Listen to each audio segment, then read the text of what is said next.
Génesis capítulo 13. Génesis capítulo 13, versículo 14.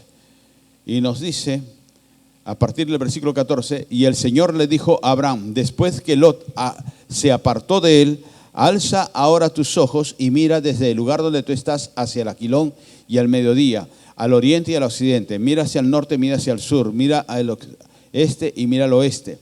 Porque toda la tierra que tú ves, la daré a ti y a tu simiente, a tu semilla, a tus generaciones. Y pondré tu simiente como el polvo de la tierra, que si alguno podrá contar el polvo de la tierra, también tu simiente será contada. Levántate, ve por la tierra a lo largo de ella y a su ancho, porque a ti te la voy a entregar. Amén y amén. Y la enseñanza de hoy día es: alza tus ojos. Alza tus ojos. Miren, en estos momentos en los cuales Dios le está hablando a Abraham, y es el instante en el cual se había apartado su sobrino Lot. Hacer un paréntesis para ponerle atención cuando Dios te quiere hablar o te quiere decir algo o te da una dirección. En este paréntesis nosotros podemos ver algo. En el capítulo 12 de Génesis, cuando Dios tiene el primer contacto con Abraham y le dice: sal de tu tierra y de tu parentela y vas a ir al lugar que yo te mostraré. Dios no le dijo a él, no tuvo necesidad de decirle que vaya con su esposa, porque el hombre y la mujer, el esposo y la esposa son uno solo. Entonces ya estaba sobreentendido que iba a ir con la esposa, ¿de acuerdo? Pero Dios no le dijo que lleve mochila, entre comillas. Y él llevó de mochila, entre comillas, ¿a quién? A su sobrino Lot. Posiblemente por el afecto, el amor que le tenía a Lot, hijo de su hermano, el cual estaba sin padre ya. Este Lot no es que fuese un niño pequeño o un adolescente, ya era un hombre, pero él lo amaba igual. Y como Abraham y Sara no tenían descendencia, entonces por lógica humana o familiar, posiblemente Abraham dijo: como no tengo hijos con quien ir, lo llevo a Lot, que lo tomo como mi hijo. ¿De acuerdo? Pero Dios no le dijo eso. Abraham lo sacó en su mente por su amor que tenía por Lot, por sus emociones y por su pensamiento muy humano en la proyección de vida. ¿Qué cosa va a pasar? Yo tengo 75 años, mi mujer 65. Voy a ir a una expedición tipo Indiana Jones que quiere Dios que haga. ¿Y qué si muero en el camino? ¿Quién va a acompañar a Sara si es que yo muero? ¿Quién me va a acompañar si Sara muere? Entonces, por si acaso me lo llevo a Lot, ¿de acuerdo? Y entonces nosotros encontramos que la bendición en la cual en el capítulo 12 Dios le habló a Abraham no podía tocar la vida plenamente de Abraham hasta que pudiera él estar desligado de Lot, separado de Lot. Pero pastor, Dios no creo que vaya a querer que Abraham deje a su sobrino que él lo amaba. No es que quisiera o no quisiera el Señor favorecer a Lot, pero miren ustedes, en el mañana de Lot, ¿le sirvió a Lot el salir con Abraham? No, no le sirvió de nada. Porque pese a que Lot, la parte buena para Lot es que prosperó, porque estuvo bajo la sombra de Abraham, estuvo caminando con Abraham, y Dios en su amor y su misericordia por Abraham lo prosperaba.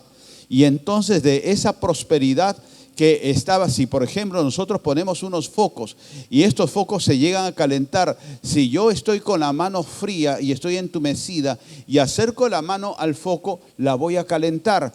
Si nosotros encontramos el foco, entre comillas, a Abraham, que estaba encendido del fuego de Dios, del amor de Dios, y el Señor lo prosperaba, Lot, al pegarse a Abraham, gozaría de las bendiciones. de las bendiciones que el Señor le iba a permitir a Abraham, y así fue. Pero después incluso encontramos que Lot, cuando se separa, ¿y dónde decidió quedarse? En Sodoma, que era una tierra corrupta.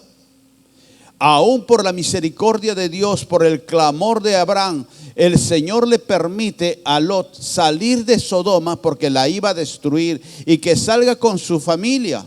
¿Y qué sucedió? Dios le dijo a través de los ángeles, le dice a Lot: salgan de acá y corran por su vida y llévense su familia. La última oportunidad que tienen, pero cuando salgan no miren hacia atrás. ¿Y qué es lo que hace la mujer de Lot? Lo primero que le dijeron y lo primero que hizo, miró hacia atrás. ¿Y qué hicieron las hijas de Lot cuando estuvieron a solas con el padre? Entraron en temor, en duda, desconfiaban del Señor o de la provisión de Dios o del propósito que Dios podía hacer. ¿Y qué hicieron? Embriagaron al padre, tuvieron incesto con el padre, tuvieron hijos con el padre, y salieron dos tribus enemigas del pueblo de Dios, los moabitas y los amonitas, y desapareció de la memoria y de las escrituras Lot. ¿Fue bueno que Abraham llevara a Lot? No fue bueno, porque no estaba en el propósito divino. Y eso es lo que a veces nos sucede también a nosotros. Yo estoy en el Señor, clamo al Señor, adoro al Señor, le pido al Señor que me transforme este vaso de agua, que me lo transforme en jugo, en gaseosa. Señor, por favor, yo te pido. Y después agarramos y le echamos nosotros el jugo. Después nosotros hacemos la obra y queremos que ponle check, porque yo ya he hecho tu voluntad. No has hecho mi voluntad, mi hijo. Yo te dije A, B y C. Tú has hecho X, Y y Z, y has orado, has rezado, has ayunado, te has arrodillado en chapitas. Pero eso yo no te he pedido. El mismo Dios le dijo a través del profeta Samuel, le dijo un día al primer rey, a Saúl, le dijo: ¿acaso no es mejor la obediencia que los holocaustos, que los sacrificios? Es mejor la obediencia, porque es como pecado de hechicería la rebeldía. Y muchas veces nosotros, creyentes, cristianos, evangélicos, pentecostales, bautistas, católicos, romanos, etcétera, etcétera, decimos que obedecemos a Dios, pero a mi manera, como decía Frank Sinatra, my way. Y lo hago a mi manera. Y que las cosas se alineen a mi manera y que lo haga yo a mi forma. Y que solamente Dios, yo le pido a Dios para que esto me funcione. Pero le preguntaste a Dios antes de hacerlo. Entonces esa es la diferencia. Y acá nosotros encontramos que Abraham no pudo ser bendecido con las promesas que Dios le había dado. Sal de tu tierra, de tu parentela, hacia el lugar que yo te mostraré, y tendrás ahí generaciones, vas a tener hijos y van a ser tan numerosos y ellos van a heredar esa tierra. Y él caminó por 24, 25 años, Abraham con Sara, hasta poder tener el hijo de la promesa, que fue Isaac. Es más, en el intervalo, antes de que naciera Isaac, Abraham tuvo un hijo con la sierva. Tuvo un hijo con la sierva de su esposa, con Sara, y ese hijo fue Ismael. ¿Por qué? Porque se veía que pasaban los años y Sara le dijo: mira, pasan los años y no tengo hijos, y no tenemos hijos. Entonces, entre comillas, ¿no?, o entre paréntesis, Sara pensó: vamos a darle una ayudita a la palabra de Dios, a la promesa de Dios. Vamos a darle una ayuda. Entonces la ayuda va a ser ¿cuál? Que tú vas a estar con mi sierva, vas a tener intimidad con ella, y el hijo de ella va a ser mi hijo. Y había una tradición también en esos tiempos, que cuando sucedía una cosa así, similar a esta, el padre de la casa podía tener relaciones con la servidora, con la sierva, y después cuando la sierva iba a dar a luz, dicen que la ama se ponía detrás de ella, como abrazándola con las piernas y con los brazos. Salía el hijo y la ama tomaba al hijo y lo tomaba como que ella era, y que la sierva simplemente había sido como un útero postizo, ¿de acuerdo? Pero eso no fue lo que Dios le dijo. Y él tuvo a ese hijo Ismael, que ¿qué cosa fue Ismael? El padre de los ismaelitas, del Islam, y que también han sido un tropiezo y un problema para el pueblo de Israel toda la vida, hasta nuestros días. ¿De acuerdo? Entonces nosotros encontramos que cuando el hombre no entiende o no quiere entender bien lo que Dios nos dice y obedecer a Dios, no lo hacemos como Él quiere que lo obedezcamos, las cosas te salen mal. Y trae un trasfondo, trae un traspiés, no solamente para ti, sino para muchas personas o para muchos de tu casa, de tu familia. Por eso la obediencia es sí o sí, y la obediencia es obedecer a la primera. ¿De acuerdo? Entonces acá, cuando recién Lot se separa de Abraham, es cuando el Señor lo encamina a Abraham para poder llegar a tener ya a su hijo Isaac, el hijo de la promesa, los padres de Israel. Y ahí el Señor va a manifestarse hasta nuestros días. Lo del versículo 16, pondré tu simiente como el polvo de la tierra. Y versículo 17 le dice, levántate y ve por la tierra a lo largo de ella. Algo que nosotros encontramos que en cuanto a esa relación, y ahora Lot también tenía un significado, el nombre de Lot en el original es venda. Es algo que, en lo cual muchas veces nosotros estamos caminando con lots. Bien sea en la universidad, bien sea en el colegio, bien sea en el trabajo, bien sea en los amigos del barrio. Y a veces estamos con esos lots que estamos vendados. Algo que lo que yo decía hace unos momentos, de imitar lo malo. Y comenzamos a imitar malos ejemplos porque dicen, ¡ay, qué chévere! Mira, y el carrazo que tiene, y la embrosta que se ha conseguido, claro, y que tiene billete, y que esto, que el otro, ¿no? Y comenzamos a imitar lo malo. Y comenzamos que como tal mal ejemplo se ha tatuado hasta las narices, y también se tatúa uno hasta las narices porque se le ve bien bacán, bien chévere se ve. Y también uno se tatúa por malos ejemplos, por imitaciones vulgares. Y uno comienza a adoptar posturas y vestimentas también por imitar lo malo. Entonces nosotros lo que tenemos que encontrar que las relaciones con las cuales tú frecuentas, ¿qué es lo que puede estar influenciando en ti que te va a hacer cambiar de manera de pensar, de manera aún de conducirte, de hablar y hasta de vestirte? Nosotros tenemos que relacionarnos con águilas, con leones. Tenemos nosotros que relacionarnos con personas que nos van a edificar, que nos van a ayudar a creer y a desarrollar, pero no con personas que nos van a hacer retroceder y personas que nos puedan llevar a un temor y a una inseguridad. Yo he visto, mis amados, la palabra de Dios nos dice, no te unas en yugo desigual. Y no solamente se aplica eso para los matrimonios, también es para las relaciones de amistades. Que cuando uno se une en yugo desigual, uno tiene una relación muy cercana de amistad, por decirlo así, con alguien que no tiene frutos de crecimiento como creyente, como vida, como familia.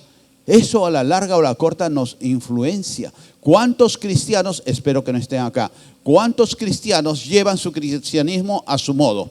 Y el día viernes o sábado se toman sus traguitos con sus amigos, bien sea en su casa, bien sea en el bar, etcétera. Es que no tiene nada de malo. Es que Jesús también no convirtió el agua en vino en las bodas de Caná. Sí, pero tú primero conviertes, aunque sea Inca Kola y Coca-Cola, y yo te creo, y te sigo.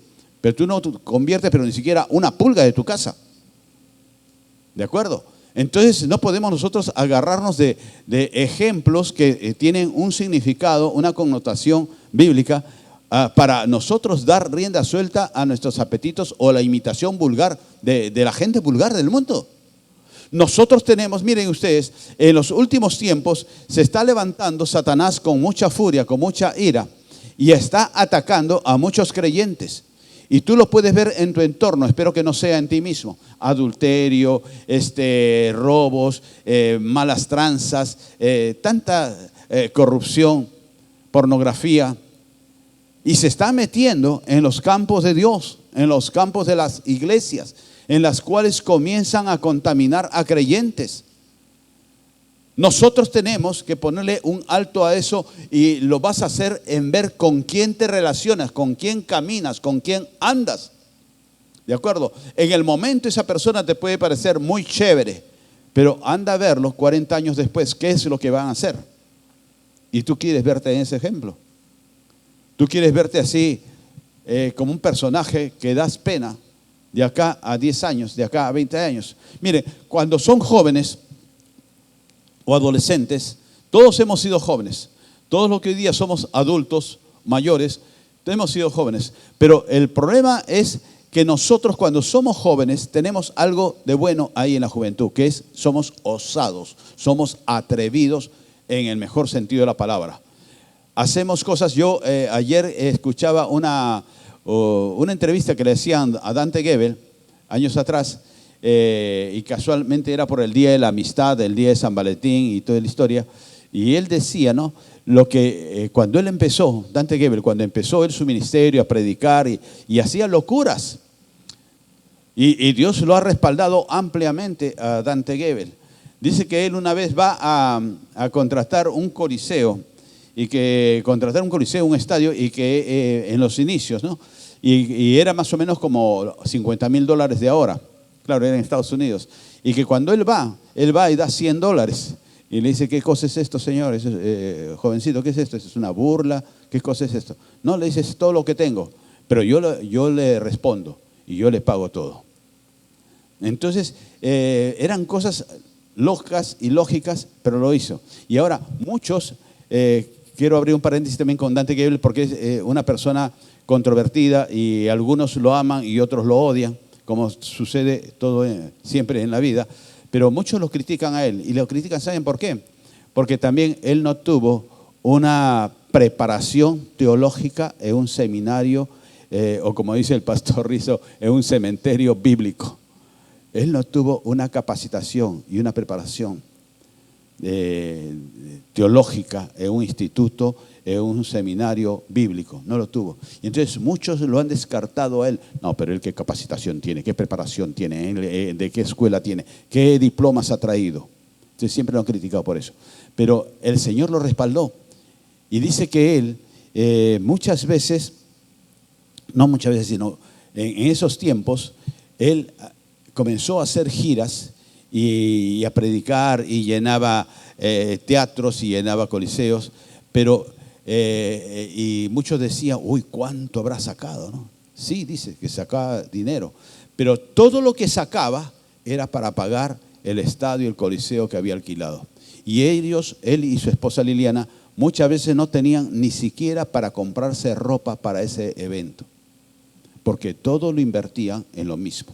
Y Dios lo ha respaldado y lo ha respaldado y lo ha respaldado. ¿De acuerdo? Pero él mismo decía, lo que yo en ese tiempo hacía, yo ahora no me atrevería a hacerlo. ¿Por qué? Porque cuando uno es joven, uno es osado, uno es aventado, uno lo hace. Y es osado para lo bueno y también para lo malo. Y el enemigo lo sabe. Y el enemigo a ustedes los jóvenes se los quiere tragar con zapatos y todo. Y muchas veces ustedes le dan gusto al diablo. Muchas veces ustedes le hacen el juego al diablo. Entonces nosotros tenemos que poder ser firmes.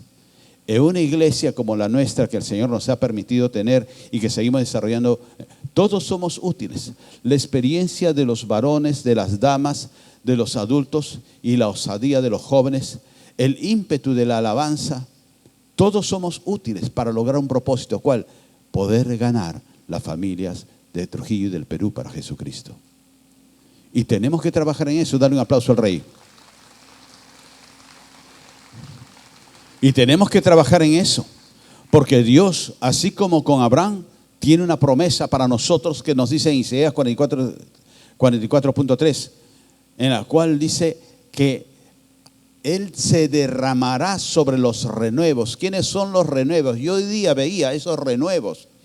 Yo veía a algunos de ellos o algunas de ellas que estuvieron en la barriga de sus madres cuando nosotros estábamos predicando acá.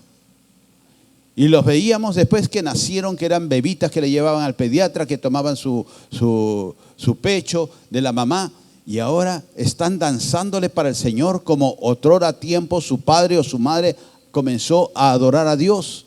Entonces el Señor se está derramando sobre estos renuevos. Y esos renuevos son la voz que el Señor va a usar de acá a 10 años, a 5 años o a 20 años. Y nosotros tenemos que apostar por lo que el Señor va a seguir haciendo, porque es el propósito divino sobre esta congregación, sobre esta casa, sobre esta iglesia. Y nosotros no podemos unirnos en yugo desigual con la persona que dice, no, es que eso es para otros. No, estás creyendo, ¿para qué te vas a meter? ¿Para qué vas a servir? Estás idiota. Vas a estar perdiendo tu tiempo ahí en la iglesia. Vamos a escuchar la palabra, está bien. Damos una ofrenda, de acuerdo. Pero a servir al Señor. Estos niños han estado sirviendo al Señor. Los pequeñitos de niños que salen con sus banderas sirven al Señor en su temprana edad. Y se les va explicando qué es lo que están haciendo para que ellos puedan tener conciencia de lo que Dios los está usando. Nosotros encontramos que el Señor, cuando le dice a Abraham, le dice, después que Lot se apartó de él, le dice, ahora, alza tus ojos. Muchas veces estamos con la venda del mundo, con el Lot del mundo, viendo lo que la venda nos quiere mostrar nada más. Que solamente ves tu propia situación, tu propia vida. Abraham iba con Lot y lo único que veía, necesidad en Lot, necesidad en Sara, necesidad de seguir caminando y seguir avanzando hasta donde Dios diga. Pero una vez que la venda fue quitada, una vez que Lot fue quitado de su lado, el Señor le dice, sube acá. Y mira ahora hacia el norte, mira hacia el sur, mira al este y mira al oeste. ¿Sabes por qué? Porque hasta donde alcance tu vista, todo eso te daré. Alza tus ojos. Dios quiere que nosotros estemos con la vista levantada, con los ojos puestos no en el dolor, no en la tristeza, no en el ayer, no en lo que me hicieron, no en lo que he sufrido, no en lo que estoy sufriendo, sino poder nosotros levantar en un momento nuestra vista y ver más allá de nuestra circunstancia, ver más allá de nuestro error, ver más allá de nuestra caída, de nuestro pecado. Y yo les digo también por testimonio propio, muchas veces hay circunstancias, hay momentos que tenemos que enfrentar, que pasar, y el enemigo lo sabe, y un golpe y otro golpe, y comienza a minarnos y comienza a quebrarnos, y comenzamos nosotros a caer de rodillas espirituales ante el Señor. Eso es bueno, pero también nuestra cabeza comienza a inclinarse y ver en mendicidad nuestra desgracia, nuestra situación. Y no levantamos la vista para ver lo que se viene.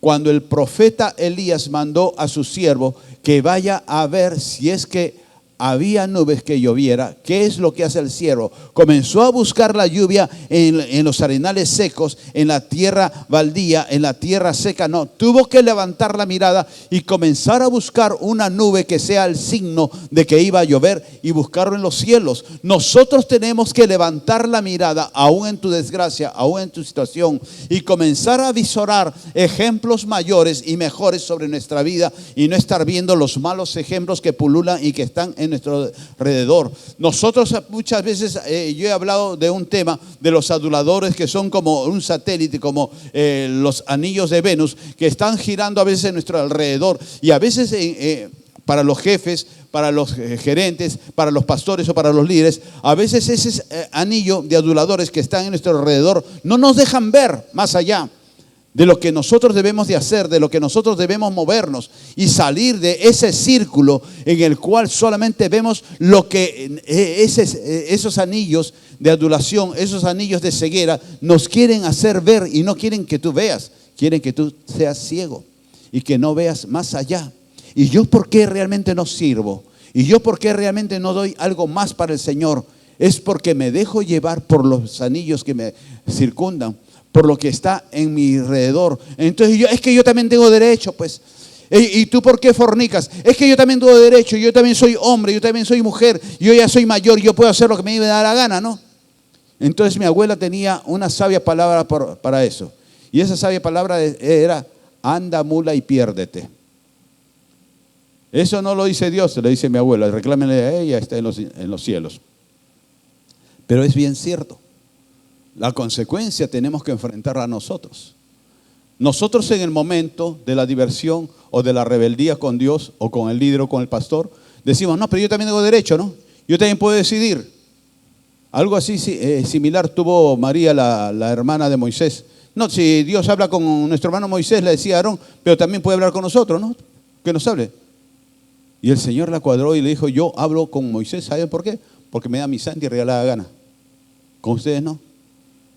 Y por murmuradora, quedas leprosa. Nosotros tenemos que ser sumisos ante el Señor, escuchar la voz de Dios y obedecerla a la manera de Dios. Nosotros podemos también ver más allá de nuestras circunstancias, ver más allá de tu limitación, ver más allá de la desgracia, ver más allá de la traición, ver más allá de lo que te hicieron o de lo que hiciste y comenzar a ver lo que Dios quiere hacer en tu vida. ¿Dónde está tu mirada? ¿Dónde está tu vista? ¿Está en el ayer?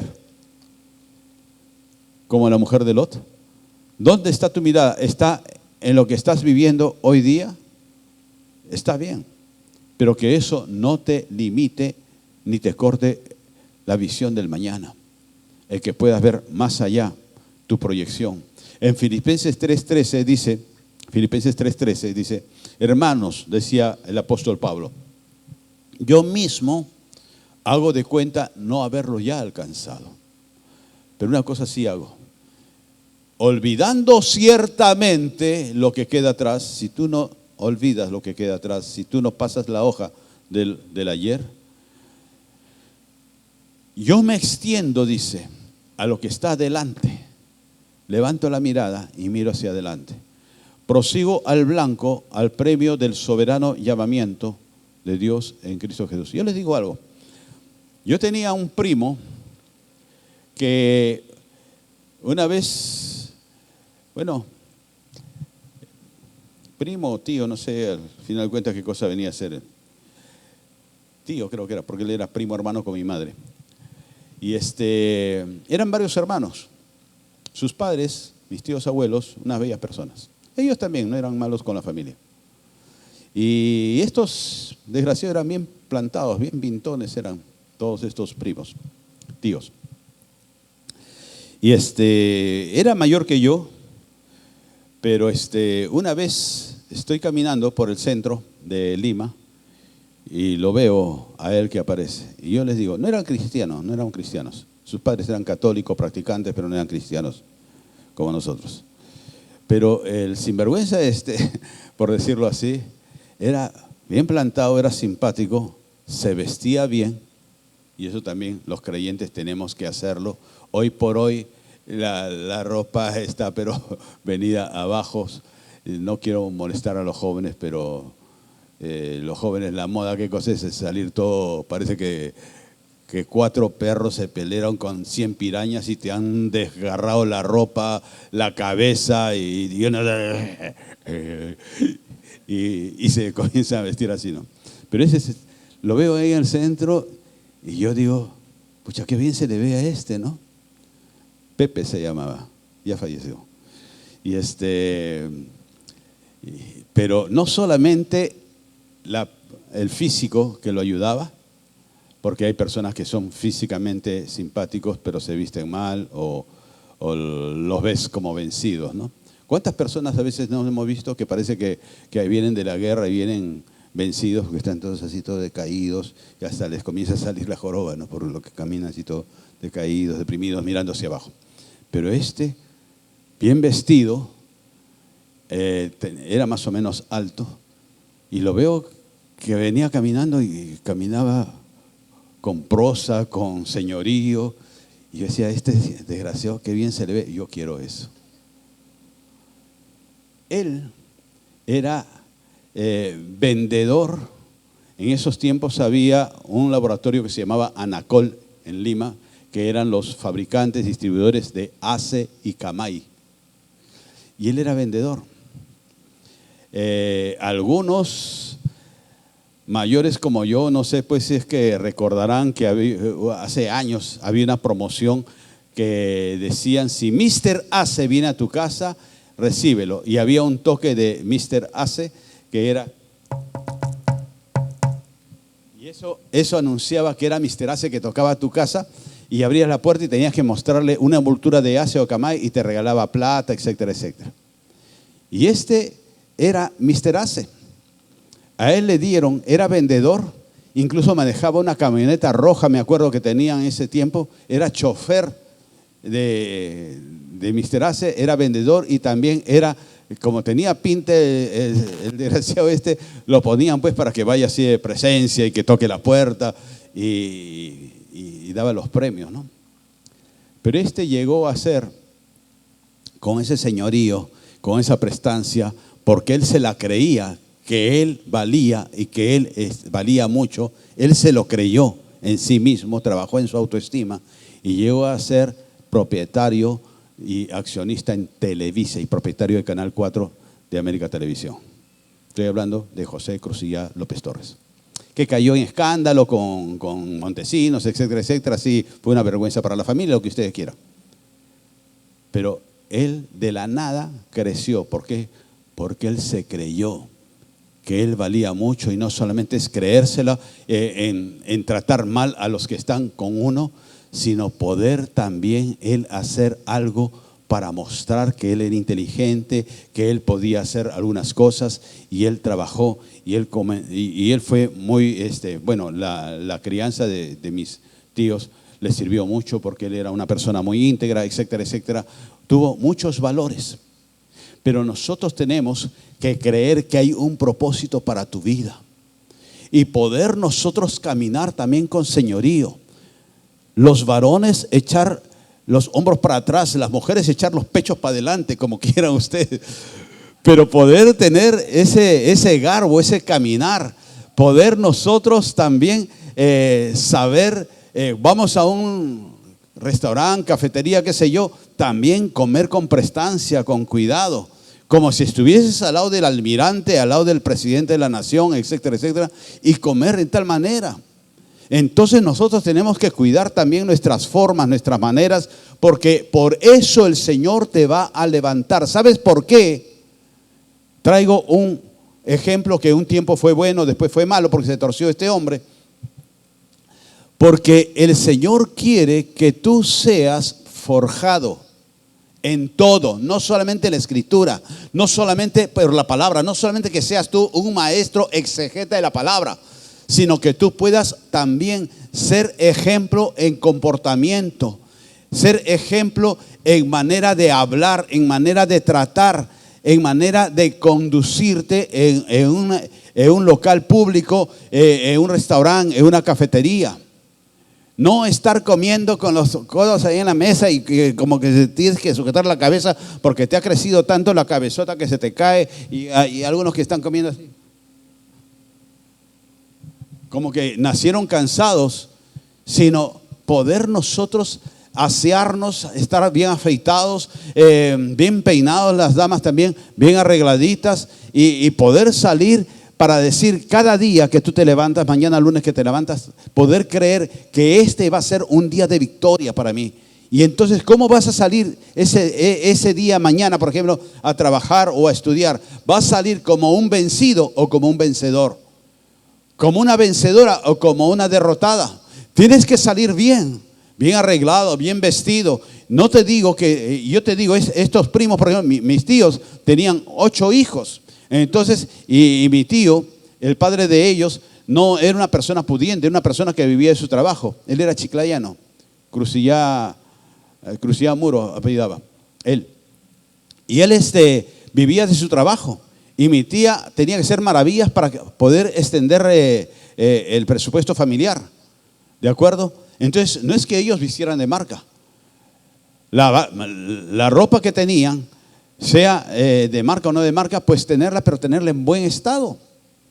Tenerla bien alineadita. Yo, por ejemplo, habré traído saco de este terno, pero no me lo he puesto. ¿Por qué? Porque lamentablemente en el lugar donde lo puse, en el closet, está con la manga arrugada y no me voy a poner arrugado. Las próximas semanas, si mi pantalón está arrugado, voy a venir en calzoncillos. Ustedes me perdonarán, ¿no? Pero tenemos nosotros que dar una buena imagen, y no es que vamos a vivir de apariencia, sino que somos representantes ¿de quién? De Dios en la tierra. ¿De acuerdo? Tenemos nosotros que mostrar a Dios, oler a Dios. Cuando nosotros encontramos que entendemos el llamamiento como dice Pablo en el versículo 14, sino que prosigo al blanco, al premio del supremo, del soberano llamamiento de Dios. Mira, hay un llamado de Dios para tu vida. Así como eres, así como eres. Con la cara que tienes, ¿qué vamos a hacer? Compramos una máscara. Pero tú tienes un llamado. En estos días ha muerto un compañero de trabajo, que en algún momento he mencionado. Este compañero de trabajo,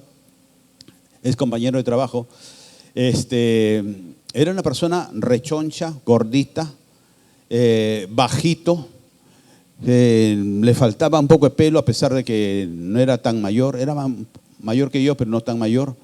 Era gordito, bajito. No tenía buen gusto para vestirse, tanto así que su supervisor le decía, esa corbata no te va, fulanito, mejor es de tal color, búscate. Y no tenía mucha gracia física. Pero él, yo lo consideré siempre, y una vez conversaba con algunos jefes y me daban la razón, que él era el mejor visitador médico de todos los 40, 50 visitadores que tenía esta empresa. Era el mejor visitador médico. Y las pruebas lo mostraban, porque era el que mejor ventas conseguía y todo eso. ¿Pero por qué? Porque él cuando salía a trabajar, a visitar un médico, un hospital, él salía con una mente ganadora. Y él decía, yo lo consigo, yo lo voy a lograr. Y lo lograba. Y no es que era arrogante, era un hombre muy sencillo y muy humilde. Pero él sabía quién era. Porque decía, yo cuando salgo de mi casa con mi maleta de visitador médico, yo dejo de ser fulano de tal, sino que yo soy en ese momento el laboratorio Sterling Winthrop de Nueva York, Estados Unidos. Porque yo soy el representante. Y como representante tal, yo voy llevando el respeto de lo que me está investiendo a mí. Y nosotros que estamos investidos por Dios, no nos lo creemos muchas veces. No creemos en el llamamiento de Dios y vamos con la vista gacha.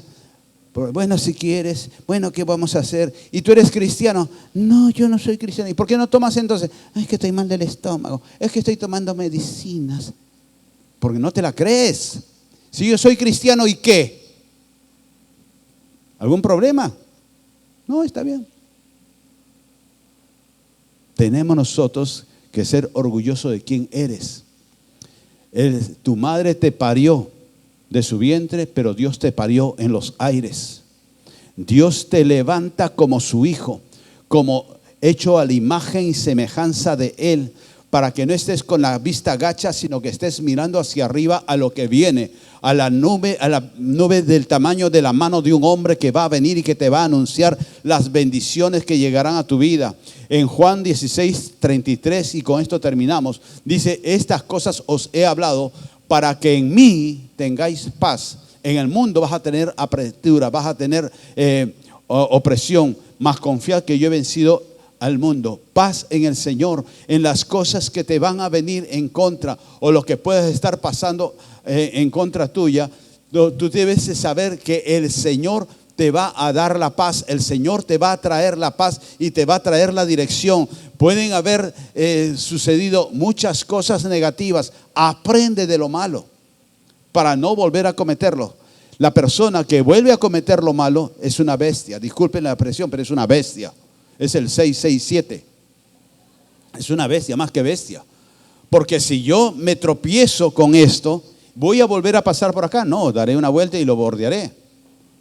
Pero hay muchas personas, no pasa nada. No, es que yo estoy con el Señor está conmigo. El Señor está conmigo, el Señor que de los infiernos. Porque cuando yo no estoy haciendo las cosas de Dios como Dios quiere, yo lo saco a Dios de mi vida. No, es que no me abandona. Sí te abandona. Y no porque Él quiere abandonarte, sino porque tú le dijiste fuera. Sal de acá porque yo esto lo arreglo solo. Nosotros tenemos que estar con la mirada bien levantada. Nosotros tenemos que estar mirando a lo que viene, a lo que el Señor está mandando. Como este primo que le decía, que tú lo veías caminar a él y tú dirías, este debe ser un magnate, este debe ser un gran empresario. No era nada, era un humilde vendedor de jabones. Eso es lo que era. Y este tendrá un carrazo. No tenía un carrazo, él era chofer de la camioneta de de esa empresa, de Acecamay. Ese era el único carro que él tenía. Pero él, la parte buena es que llegó a conquistar. ¿Por qué? Porque él se creyó. Él se creyó que lo que él tenía, la presencia que él tenía, no era para poderla esconder, sino para poder lucirla, porque era un derecho propio de él. Y hay personas que pueden tener muy buena presencia, pero no se lo creen, y viven vencidos, y viven derrotados, y viven pellizcando solamente algunas cosas gratas para su vida, y no lo que Dios quiere hacer. Yo muchas veces he hablado de la madre de Renzo Costa, de los cueros, y esa mujercita, ustedes la ven, es una señora de estatura no muy alta, nunca ha sido, ahora bueno, la cirugía y a la señora y los años que tiene encima, pero ella nunca ha sido una belleza, pero ella se creyó que ella iba a hacer una empresa y lo hizo. Y ella no era una pituca, ella era de Barrios Altos, y ella salió de ahí aprendiendo de los cueros de un tío que tenía una pequeña curtiembre. Y miren ustedes, Renzo Costa es un imperio que hasta en Italia hay. ¿Tú por qué no? Si Dios es el que te respalda, si Dios es el que tiene un propósito para tu vida, si Dios tiene un llamado para tu vida, ¿tú por qué no? ¿Tú por qué vas a dudar? Tengas la edad que tengas, ¿por qué vas a dudar de ti mismo y de Dios, de lo que Dios quiere hacer? Tienes que dejar de mirar atrás, tienes que dejar de mirar tus errores. ¿Cometiste errores? Sí, porque somos imperfectos, hemos cometido errores, pero no para seguirlos cometiendo, no para justificar. Es que como soy humano, claro, ya tú sabes, no, la carne es débil, que todo lo otro. Tú tienes que hacer algo diferente y algo nuevo. Tú tienes que cada mañana que te levantes puedas decir: Señor, prepárame que este es un día de victoria. Yo creo en ti, yo no creo en mis aciertos, yo no creo en mi sabiduría, yo creo en ti, Señor. Y prepárame para lo que tú tienes preparado para mí. Amén. Dios quiere que tú seas de bendición. Dios quiere, cuando nosotros llegamos acá en el año 2000 a pastorear esa pequeña iglesia que estaba acá, esa pequeña obra, porque era una célula, nosotros creímos y me acompañaron con mi esposa, mis hijas y aquellos de ese tiempo, como Juan, como Marco, como Quique, como José Luis. Nos acompañaron en la fe, a ser viajeros y guerreros de la fe, y comenzar a ver lo que no teníamos. Compré una guitarra, en un momento les he contado, en nuestros instrumentos de la alabanza que teníamos en ese tiempo. Y los que estaban en la alabanza, unos cantaban mal y los otros cantaban peor, pero cantaban según ellos. Y yo decía: esto es fe, Señor, ¿no? Ellos creen que están cantando. Esto es fe. Pero sí, teníamos mucha fe y compramos una guitarra que me acuerdo que la compré en Lima. Fui a Lima todavía para comprarla cuando teníamos que ir a Lima.